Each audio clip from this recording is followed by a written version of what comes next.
datangnya dari hamba Allah dari Jepara. Assalamualaikum warahmatullahi wabarakatuh, Buya. Waalaikumsalam warahmatullahi wabarakatuh. Saya hamba Allah dari Jepara mau bertanya, Buya.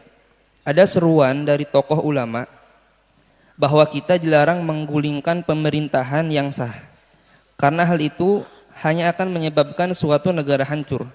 Benarkah begitu, Buya? Meskipun pemerintah itu zalim, apakah kita tidak boleh menggulingkan presidennya, Buya? Terima kasih. Bismillah. Ini pertanyaan-pertanyaan begini nih. Semoga yang bertanya niatnya baik. Ada orang bertanya niatnya baik, ada bertanya niatnya jelek. Sebuah niatnya baik memang betul-betul ingin tahu. Akan tapi memang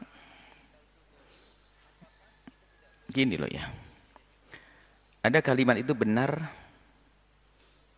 dari zatnya kalimat itu benar, tapi di saat ditempelkan di sebuah tempat menjadi tidak sesuai. Sebuah kebenaran. Maka mengungkapkan sebuah kalimat itu kita harus tahu kapan waktunya yang sesuai, yang tepat.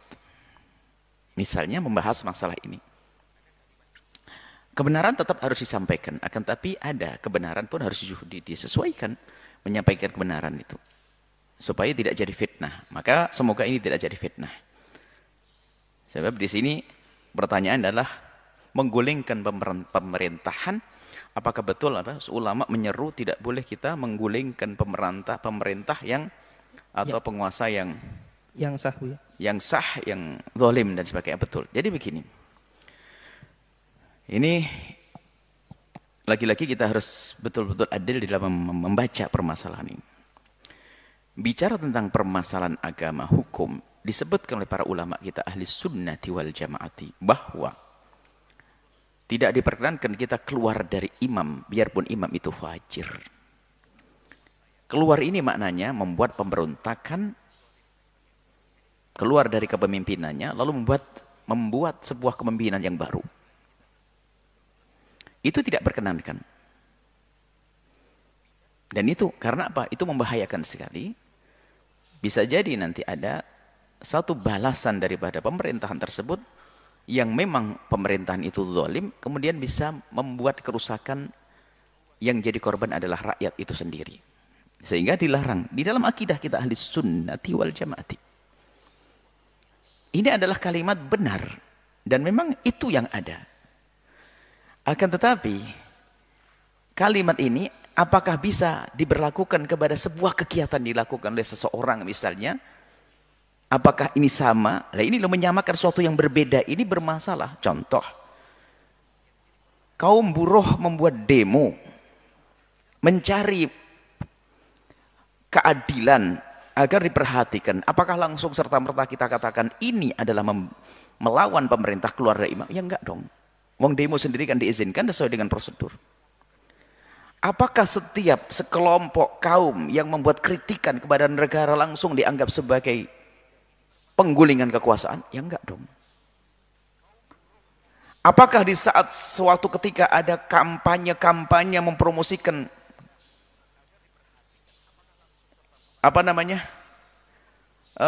calon, kemudian sementara sudah ada calon, sudah jadi misalnya presiden ini sudah naik, kemudian mencoba, apakah ini dianggap sebagai sebuah penggulingan kekuasaan? Ya enggak juga, karena aturannya ada. Jadi gini loh, kadang ada sebagian orang menggunakan kalimat kebenaran ini adalah untuk, ini jeleknya kita itu, untuk menyalahkan orang.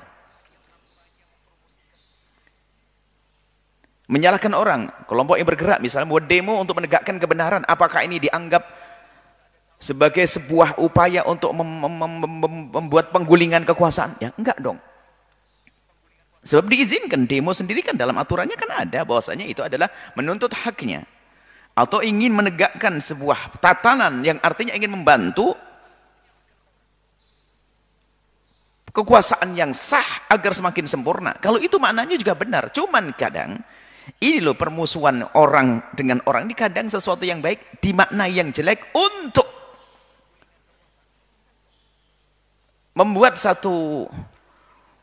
mempengaruhi umat agar menjelekkan sebuah kelompok tersebut, yaitu kelompok yang berkumpul berjuang misalnya untuk menuntut keadilan atau meminta menuntut sebuah kebaikan yang harus dihadirkan, kemudian ada yang tidak cocok menganggap ini adalah bentuk perlawanan terhadap pemerintah atau penggulingan terhadap kekuasaan. Nah ini adalah hal yang semacam ini juga kurang adil.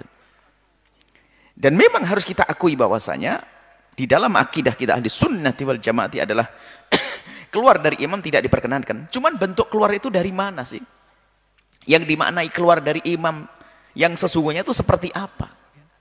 Dan negara sendiri kan tatanannya berbeda-beda. Ada imam yang tidak ada batasnya bertahun-tahun. Ada kepemimpinan yang setiap 5 tahun ganti.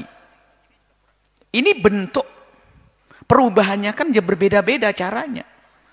Jadi segala upaya di dalam negeri itu yang masih dalam prosedur yang diizinkan, seperti membuat demonstrasi yang baik, yang tidak membuat kerusakan, untuk misalnya mengangkat kaum buruh, untuk mengangkat ini, atau termasuk menegakkan kebenaran, maka selagi ini adalah disahkan dan bukan dianggap sebuah kudeta, bukan dianggap sebuah penggulingan kekuasaannya.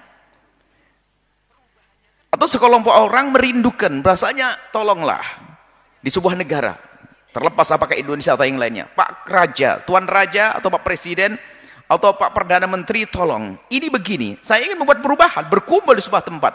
Mereka tidak membawa senjata, tidak perang, tidak bisa dianggap sebagai penggulingan kekuasaan. Akan tapi ini dalam rangka menunjukkan keinginannya dan ingin menampakkan tentang kekurangan negeri ini agar dibenahi. Kalau semacam ini juga sah. Permasalahan kita ini kalau sudah ada kubu-kubuan, saling bermusuhan, sehingga orang yang menyuruh kepada kebaikan dianggap sebagai melawan pemerintah. Dianggap sebagai upaya untuk merongrong pemerintah, keluar dari pemerintah. Lah ini hal yang semacam ini harus dihindari. Artinya kita harus benar-benar adil di dalam membaca permasalahan. Dan memang betul, jadi jangan sampai kalimat tidak boleh keluar dari pemerintah kemudian digunakan untuk melemahkan siapapun, misalnya yang ingin mencari keadilan, kaum buruh, kaum ini misalnya, yang kaum orang-orang lemah, jangan sampai nggak boleh, ditembak semuanya. Mahasiswa demonstrasi menuntut ini, tembak, ya nggak boleh. Ini keluar dari imam, ya nggak benar. Ini kalimatul haqqin urida bihal batil. Sehingga kalimatnya benar tapi hanya untuk memangkas ini. Memangkas keinginan-keinginan mereka yang baik, itu nggak dibenarkan. Baik, inilah yang harus kita pahami, bahwa jangan sampai kalimat benar tadi digunakan oleh sebagian orang untuk menyalahkan kelompok tertentu hanya karena kebencian dan permusuhan. Nah, kalau memang ada pemberontakan, sudah jelas pemberontakan, mengangkat senjata, membuat kerusakan, ya jelas salah. Tapi jika sekelompok, dulu pernah ada juga mahasiswa yang menuntut, kemudian ada demonstrasi buruh ini, kemudian ada sekelompok kaum muslimin yang menuntut ini hal yang semacam ini tidak bisa serta-merta kita katakan sebagai bentuk penggulingan kekuasaan yang tadi disebutkan keluar dari imam, karena mereka masih mengikuti aturan, menginginkan, menyodorkan sebuah keinginan agar dituruti demi kebaikan umat. Kecuali keinginan itu merusak umat, lah ini nggak benar. Keinginannya juga hal yang baik. Itu loh. Maksud kami, lihat saja yang adil dalam melihat permasalahannya. Dan kita pun juga tidak bisa merubah kebenaran yang disampaikan oleh para ulama bahwasanya keluar dari imam adalah tidak boleh, nggak boleh kita rubah jadi boleh. Tetap tidak boleh. Keluar dari imam yang benar, dari pemimpin yang benar adalah tidak diperkenankan. Cuman apakah semua gerakan yang sifatnya ingin membuat perubahan dianggap sebagai keluar dari imam? Ini yang salah, yang menyamakan semua sesuatu yang berbeda. Ini jadi mohonlah, mari kita semuanya dari negeri kita, bangsa kita ini, dimulai dari pemerintahnya, karena pemerintah dari negara yang tanggap kepada keinginan umat, sebab mereka ngurusi umat. Tanggap artinya apa? Segala keinginan kebaikan untuk membuat perubahan, hendaknya segera kita sambut. Supaya apa? Di dalam hati masyarakat itu tenang karena kebaikan. Kecuali kalau ada rakyat menginginkan ketidakbaikan, oh jangan dituruti. Kalau mau dihukum yang demikian itu. Kalau yang diinginkan kebaikan, maka hendaknya disambut. Ini. Suatu ketika ada orang berkata pada Sayyidina Umar, waktu Sayyidina Umar mengatakan, jika aku tidak benar, tolong luruskan aku. Ada yang berani ngangkat pedang, ya Khalifah, aku yang akan luruskanmu dengan pedangku. Sayyidina Umar tidak marah kok. Kenapa? Ini orang yang bahkan dilamalkan saya ini. Jadi kritikan dari bawah itu sebenarnya membangun negara itu sendiri kalau seorang kepala negara itu faham. Kemudian juga kami seru kepada siapapun yang ingin membuat perubahan, harus betul kita tata niat kita. Niat kita yang benar karena Allah Subhanahu wa taala, dengan cara yang baik, yang indah, yang benar, harus begitu. Kemudian sudahlah. Kalau memang Anda adalah, ini permasalahannya adalah ketidakcocokan. Contoh, kalau saya seorang bos kaya raya, kemudian ada undang-undang kaum buruh, masalah gaji harus dirubah, kemudian membuat demo, saya sebagai orang bos, karena ada yang terkurangi dalam kepentingan saya, maka bisa saya marah berurusan dengan kaum buruh ini, pekerja ini, karena pekerja menuntut kepada pemerintah sesuatu yang bertentangan dengan kenyamanan yang saya rasakan.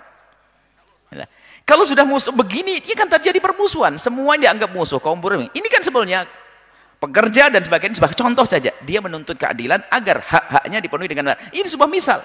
Maka saya sebagai orang yang punya pegawai pekerjaan, ya ini hal kebaikan supaya tidak zalim. Benar saja, nggak ada masalah. Tapi jika setiap gerakan itu saya anggap selagi tidak sesuai dengan keinginan saya menjadi musuh saya, maka saya berprovokasi. Oh ini pekerja membuat kerusakan, dia melawan pemerintah. Karena saya orang kaya, wah ini kenyamanan saya sebagai seorang pengusaha akan terganggu dah. Wah repot nih. Lalu menyuarakan bahasanya ini pekerja ini telah membuat kerusakan. Dia adalah melanggar pemerintah. Nah ini karena kejelekan saya. Tapi kalau kita dengan akal cerdas menanggap, oh dia menginginkan sebuah kebaikan untuk mereka dan ini sah. Tinggal saya mengulang penghitungan saya bagaimana masalah penggajian, bagaimana pemberian kepada mereka, apa yang harus mungkin hadiah segala macam tambahan. Kita pikirkan. Jadi jangan serta-merta kita menilai semua yang berbeda dengan kita itu musuh kita. Sehingga kita pun akan mengambil sebuah kebenaran untuk menjatuhkan musuh. Padahal kebenaran itu, padahal musuh itu tidak berada di tempat yang bisa disalahkan oleh sebuah kebenaran.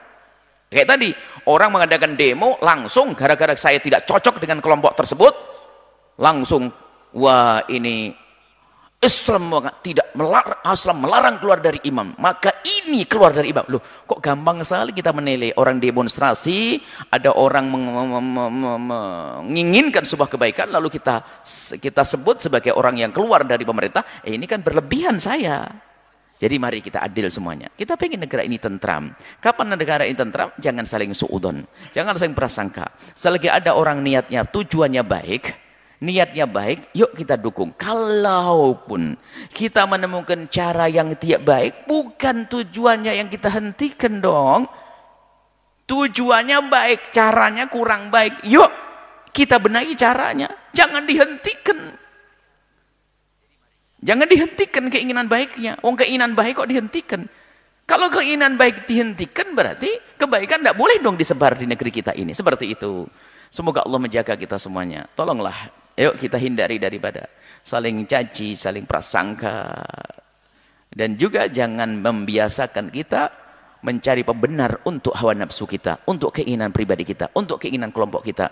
Akan tapi mari kita menomorsatukan kemaslahatan bangsa ini, kemaslahatan umat ini. Biarpun kita harus rela menjatuhkan kepentingan pribadi kita, menggugurkan kepentingan pribadi kita demi kepentingan masyarakat yang lebih luas, keindahan dalam kebersamaan. Ini saja.